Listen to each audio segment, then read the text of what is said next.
A man was walking down the road when he came across a box sitting in the middle of it. There was a piece of paper on it that said, "Whatever you do, don't look inside." But of course, being told not to do something makes people want to do it even more. In any case, he picked the box up and took it somewhere more private. He reached his hand out towards the box, but then he stopped to think. What if it's a bomb?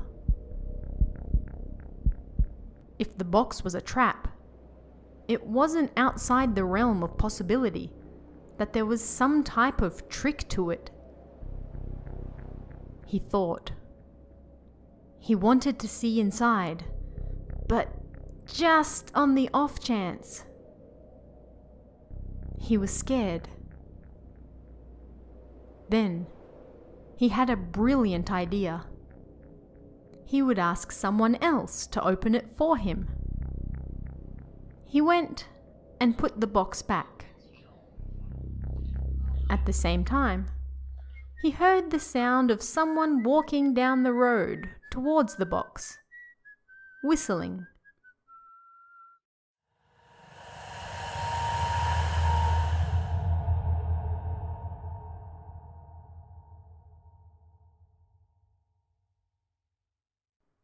Hey guys, I'm your host, Tara A. Devlin, and welcome to another episode of Kowabana, true Japanese scary stories from around the internet. If you'd like to follow us on social media, you can find us on Twitter, Facebook, Instagram, and Patreon at Tara A. Devlin. Our Patreon also offers early access and bonus episodes. So if you'd like even more Japanese horror to tingle your earbuds, head over to patreon.com/Tara A. Devlin and help support the show.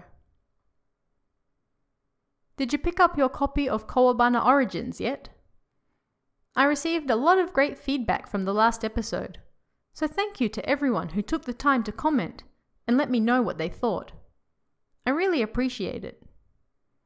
You can grab Origins on Amazon right now, in ebook, paperback, or even read it for free with Kindle Unlimited.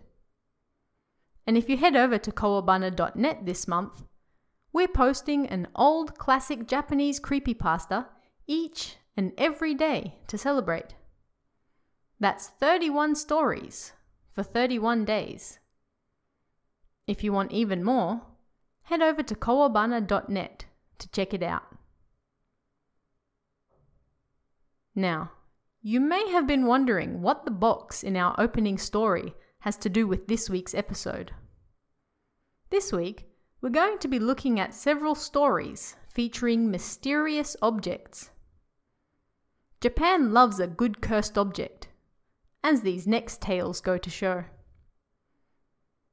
Our first story for this week features a young couple who enjoy shopping at second-hand and antique stores. But the strange puzzle box they find hidden in a dingy old store may have more to it than meets the eye. Find out what happens in this podcast exclusive called Dinfon.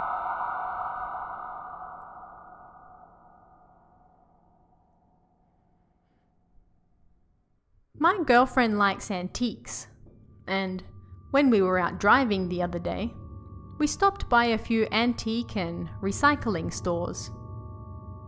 I also like reggae and old clothes, so I gathered a nice collection of second-hand clothing and some old Nintendo games.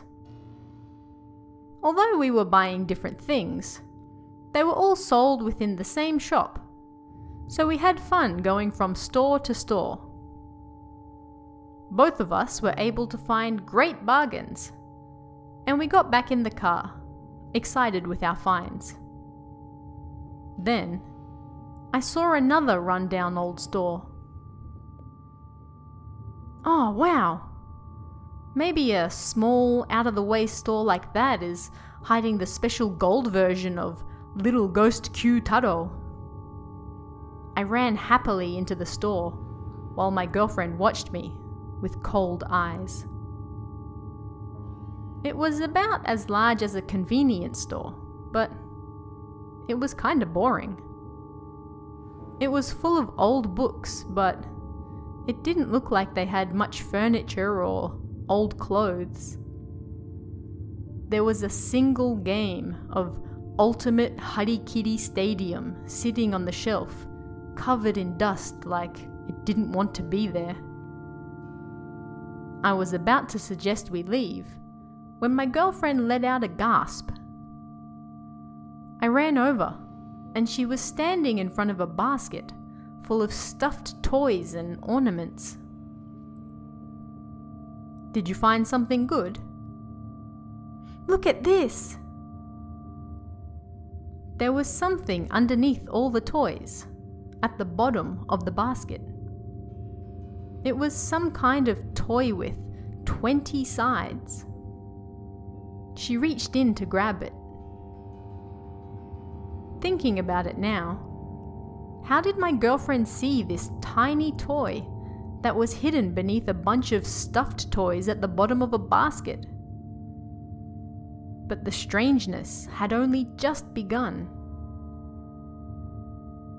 What is that? Is it expensive? I don't know.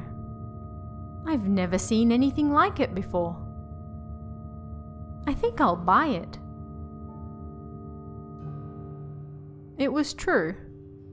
With its indescribably calming hue, it wasn't a bad piece. I told her to get it if it was cheap. She took it to the register. A gloomy old guy was sitting there, reading a book. "Excuse me, how much is this?" I didn't miss the look he gave when he saw the 20-sided piece she was holding.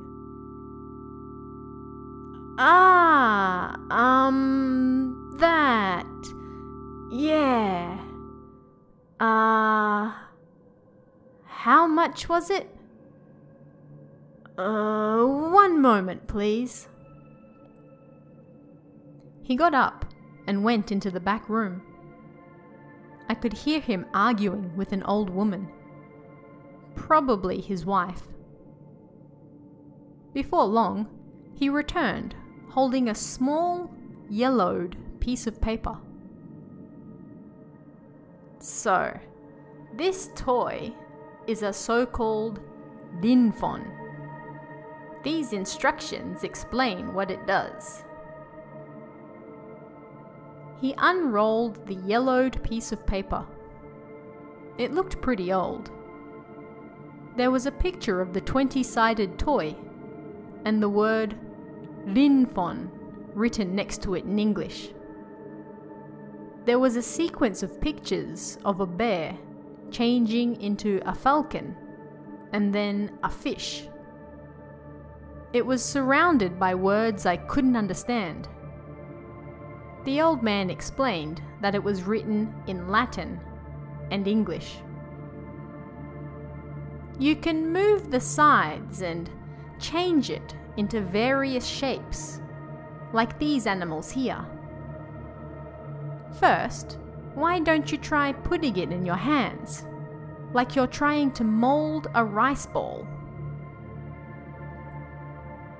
My girlfriend did as he instructed, and something went ka-ching. One of the faces was sticking out. Wow, that's cool.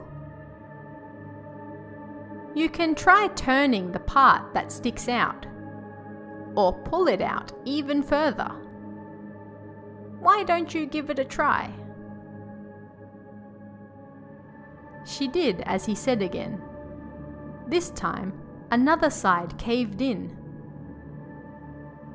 Wow, it's like a puzzle.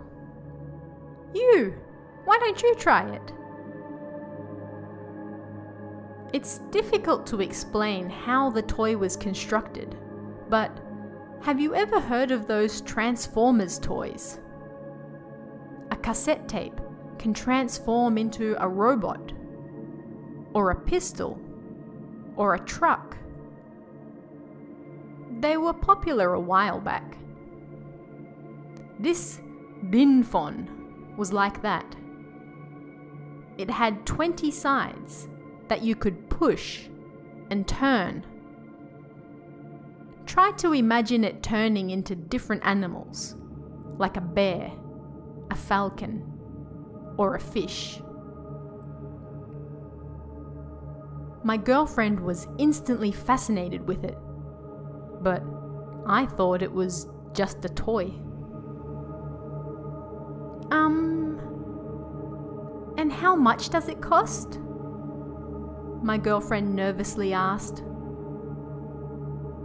Well, you see, this toy is rather old. But then, we forgot it was even here. Alright, just for you, how does 10,000 yen sound? If you sell it on the internet, I'm sure you could get several 100,000 for it from someone who's interested. My girlfriend likes to drive a hard bargain, and in the end, she got it down to 6,500 yen. She left the shop pleased with herself. The next day was Monday, so we went to a restaurant for dinner, and when we were done, we each went home. When I got home from work on Monday, my girlfriend called me. "Yu-kun, this Linfon is amazing. It really is like a puzzle, and it makes all these different animal shapes. It's all I can think about at work, like I can't concentrate on anything else. It's even more interesting than a video game." She was awfully excited about it. After she hung up, I got a message from her. It was a photo of her holding the Linfon. It was in the shape of a bear's upper body, with 2 legs sticking out. I replied, telling her that she'd done a great job, and then I went to bed. I got another message from her when I was driving home the next day. "It's so fascinating. I was playing with it all night and finally made a bear. Come and see it." I smiled bitterly and changed directions to her house. "You said you were playing with it all night, but did you go to work today?" I asked when I got there. I did, but then I drank too much coffee and felt sick." The Linfon was on the table. It looked like a bear with 4 legs and its neck pointed in the air. Wow, that is pretty cool. I wonder how it's made. Right? I can't stop thinking about it. I should be able to make a falcon from it next, right? I thought I should start right away. Hey, you don't mean you're going to do that again tonight, do you? You can do it tomorrow. I guess. After that, we ate a simple dinner, fooled around for a bit, and then I went home. Oh, and I forgot to mention it earlier, but the Linfon was about the size of a softball. On Wednesday, I sent her a message on my way home from work. "Did you sleep last night?" "Yes, I did. I'm looking forward to getting home and finishing it," she replied. I was playing PS2 around 11 p.m. when I got another photo from her. I made a falcon! It looks so real! Whoever made this linfon must be a genius! In the photo, the linfon was shaped like a falcon with its wings spread out. To my amateur eyes, the design was exquisite. It was a falcon that, at any moment, might flap its wings and take off. Of course, it was just a toy, and full of dips and bumps, but it was really well made. Awesome! Just the fish left then. But take it slowly. Don't get too wrapped up in it, I replied, and then went to bed. The phone rang when I got out of the bath on Thursday night. It was my girlfriend. Yukun, did you just call me? No. Why? Someone called me about 5 minutes ago. I could hear what sounded like someone walking around town, and all these voices talking, and then it hung up. I went to check who called, and normally you can see the number and name, right? But when I looked, it said Kanata, the other side. I don't have anyone in my phone book like that. And then I got scared. Alright, do you want me to come over? No, I'm gonna go to bed. Okay, the lines probably got crossed somewhere. That's all. Ah, how's the linfon going? Did you make the fish? Ah, it's almost finished. I'll let you borrow it when I'm done. Sure, I'm looking forward to it. On Friday, I was still worried about the strange phone call my girlfriend received, so I called her myself and decided to head over to her house. The linfon was mostly in the shape of a fish.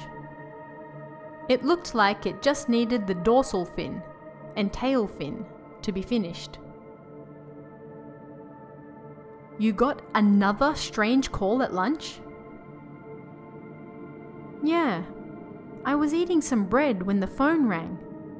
It said, "Unknown caller," so I answered it. As soon as I pressed the button, I heard all these people screaming, so I hung up. It's gotta be crossed lines or someone playing a prank. Why don't we head to the phone store tomorrow? Yeah, let's do that. After that, we spoke about how amazing the linfon toy was, and played around with it to finish the fish. But we couldn't figure out how to get the tail. We argued and struggled over it, and figured that because it was the final transformation, it had to be the most difficult. But in the end we got sleepy, and the next day was a Saturday, so I ended up staying at my girlfriend's house for the night. That night, I had a terrible dream. Swarms of naked men and women were crawling around the bottom of a dark valley. I frantically scrambled up the cliff to escape. The peak was just there. It was so close. I was nearly free. The moment my hand touched the top, a woman grabbed my ankle. "Take me with you." I woke up covered in sweat. It was just past 5 a.m. It didn't feel like I would be able to sleep again, so I lay in bed and waited for my girlfriend to get up. It was Saturday, so we went to the phone shop. They didn't know what was going on with the strange calls. I suggested we go and get our fortunes told, as a change of pace. There was a famous fortune teller in town that everyone called the Old Cat Lady. She was famous for the accuracy of her readings. She did her readings at home, and her house was full of cats. We called to make a reservation, and got one for the next day, Sunday. We spent the rest of the day shopping, and then spent the night at a hotel. We arrived at the Old Cat Lady's house after lunch the next day. I rang the doorbell. Yes? We have an appointment. It's open. Come in. I opened the door and was greeted by a cat in the hall. It glared at us, hissed, and then ran off.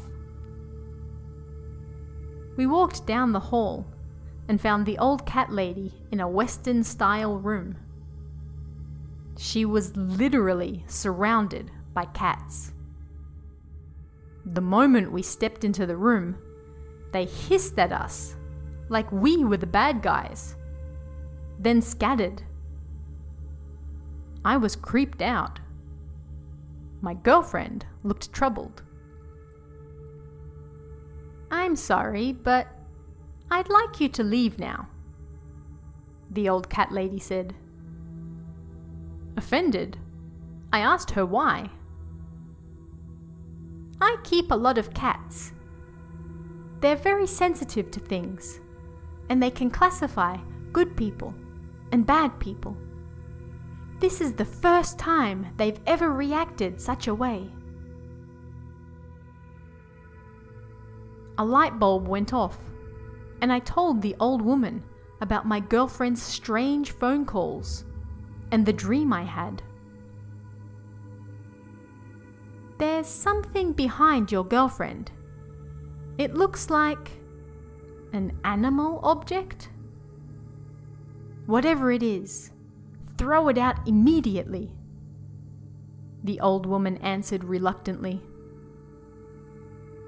"Why?" I asked. "Please, just go.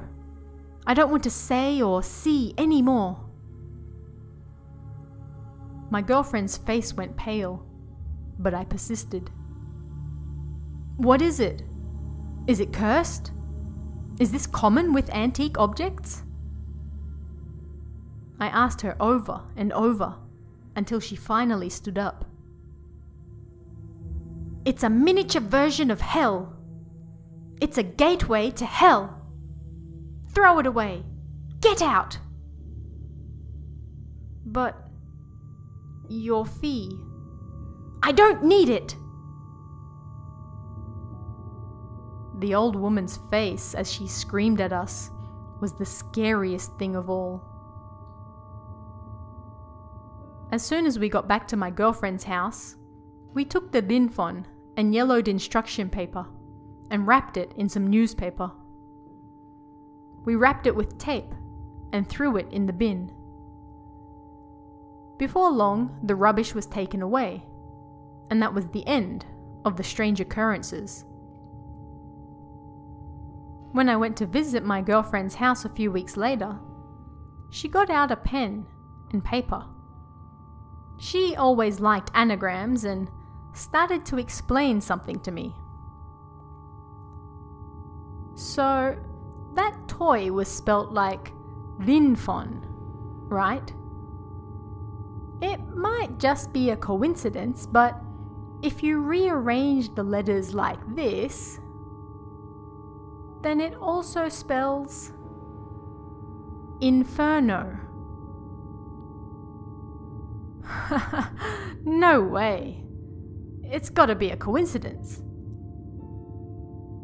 I wonder what would have happened if we finished the fish.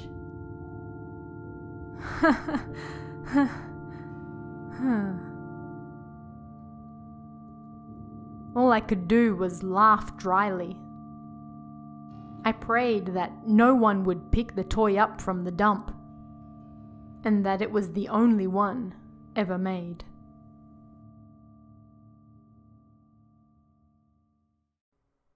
I don't know about you guys, but this one made me think of a Japanese hellraiser. Let's just hope nobody found it after they threw it in the trash. Our next story for this week is about a rather strange, plain doll that a young man bought as a child.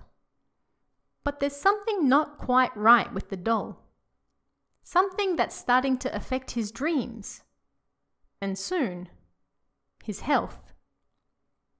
Find out what happens in The Mysterious Doll That Talked.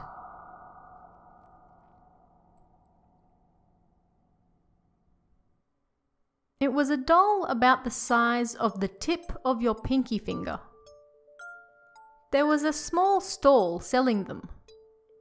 Everyone was coming to buy them, and in a rush, I got one too.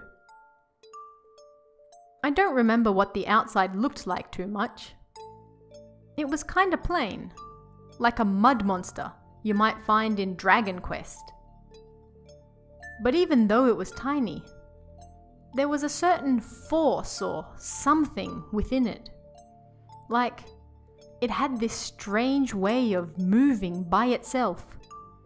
And I don't know what language it was, but the thing muttered like it was talking as well.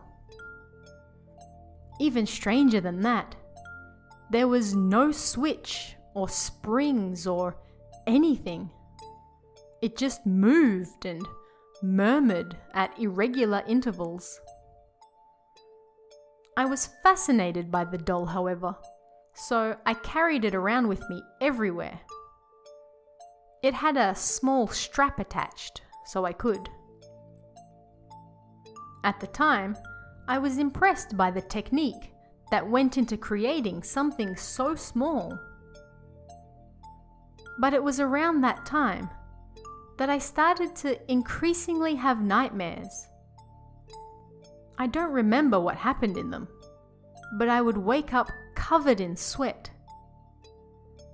When I woke up, I could feel a presence in the room, and I was often sick. One day, I had this huge pain in my side. That's when I was taken aback. How do I put it? It was like the doll was enjoying my pain. I mean, it didn't have any facial expressions or anything, but I could sense it. Come to think of it, during the times I was sick, it sure did move around a lot. And then, when I had the huge pain in my side, it suddenly turned and looked at me. I became terrified of the doll and threw it away. It hit a nearby pole and shattered into tiny pieces. A small piece from inside the doll then rolled my way. What the hell was it? It was like a square pyramid, but the one difference was that the top was kind of hollowed out, with a small hole. It was making a sound. I couldn't hear it very well, but it was like the sound of something turning.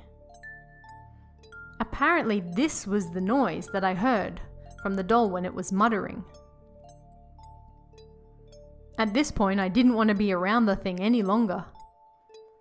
But if this was the thing that made the doll move, well, then there was no longer anything to be afraid of, right? If the insides were just this intricate little machine, then there was nothing strange about it. I just wanted it to be anything but the supernatural. Nervously, I looked closer.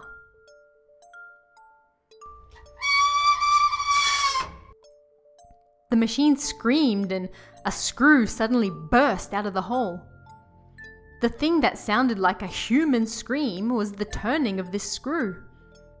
I almost wet myself, but something inside me told me that it was dangerous. There was something strange about it.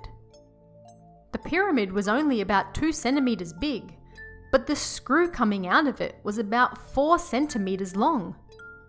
So how did it fit in there? No matter how the thing went back in, it should still be sticking out at the end. It continued making a strange noise. It drove me insane. I just wanted to get rid of it at once. I got on my bike and sped off to a faraway main road where I laid the thing down on its side so a truck or something could run over it. For some reason, I felt like this was the better option than throwing it away in the river. Thinking about it now, what I did was stupid and dangerous. But I didn't have time for anything else. Then I took off again and rode back home as fast as I could. The whole way back, I was thinking about how you always see it in the movies, right? The person gets back, and then the item is already there, waiting for them. I was terrified that would happen to me too. But I was confident that if it wasn't there when I returned, then it would all be over. But I didn't have to worry. It wasn't there. I was so relieved. But as I was relaxing at home and trying to calm down from the whole situation, fear gripped me once more. For such a long time, I was so attached to that creepy doll. I mean, I even used to sleep with it. A shiver ran down my spine, thinking about what might have been. So did you catch the hidden twist in today's opening story? This one's a little abstract at first, but there's a key point hidden in plain sight. But of course, being told not to do something makes people want to do it even more. The man in the story found a box in the middle of the road with a note that stated, "Whatever you do, don't look inside." Of course, that makes him even more curious. He takes it somewhere private, but realizes that it could be a bomb.